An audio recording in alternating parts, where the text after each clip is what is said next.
Ну, иногда люди сами виноваты. Залазят пятером-шестером, начинают строительный материал возить, тяжелые грузы возить. Начинают люди нервничать, звонить. И вот говорят, вот, допустим, там дети застряли, и там тоже дети застряли. Один раз было у него клаустрофобия, там, получается, в лифте задохнуться или что-то произойти. Это невозможно, потому что там есть вентиляция.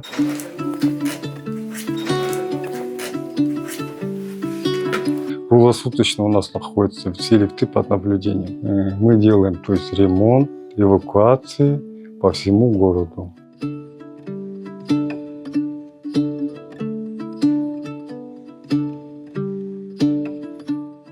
Стараемся своевременно сделать эвакуацию и запустить лифт в работу.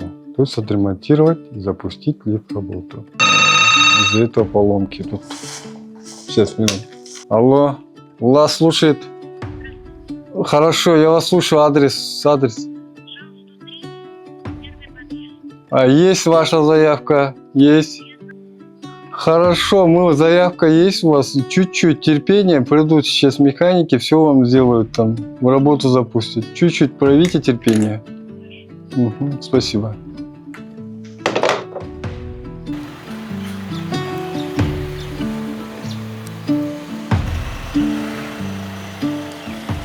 Ну, сложно было, когда летом, вот, обратно это, наверное, связано с напряжением, со скачками напряжения.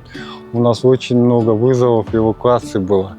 Подряд, получается, 6-7 до 10 эвакуаций у нас шло, получается. И у нас, получается, вот, эвакуации были в разных частях города. Допустим, Аламедин-1 дают, Иджал дают эвакуацию. Вот говорят, вот, допустим, там дети застряли, и там тоже дети застряли.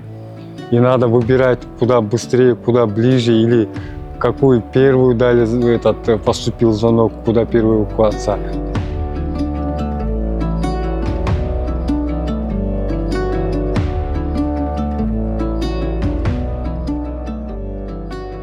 Разные ситуации бывают. Люди не выдерживают, с одного конца иногда на другое получается ехать, и в пробках иногда, не зависящие от нас обстоятельств, иногда чуть задерживаются. Начинают люди нервничать, звонить, там что-то засовывать между створками, пытаться самостоятельно выйти.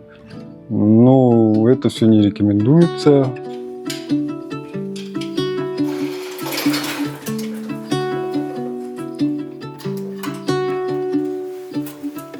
Один раз было у него клаустрофобия, там, получается, он боится замкнутого пространства, человек начинает паниковать. Тут есть диспетчер, по телефону успокаивает, все, выезжает, подъезжает, сейчас приедут. В лифте задохнуться или что-то произойти, это невозможно, потому что там есть вентиляция, там воздух поступает. Лифт сам по себе это очень надежное устройство, у него несколько степеней защиты.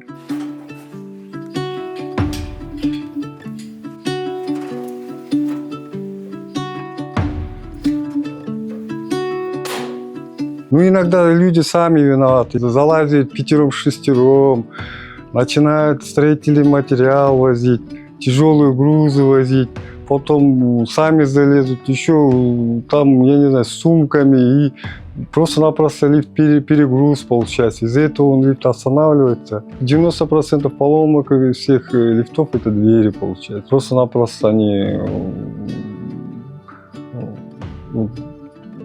что-то грузят, выносят, допустим, строительный материал какой-то, начинают двери держать, двери поддерживать. И вот все это потом получается в поломке у нас, которую нам приходится устранять.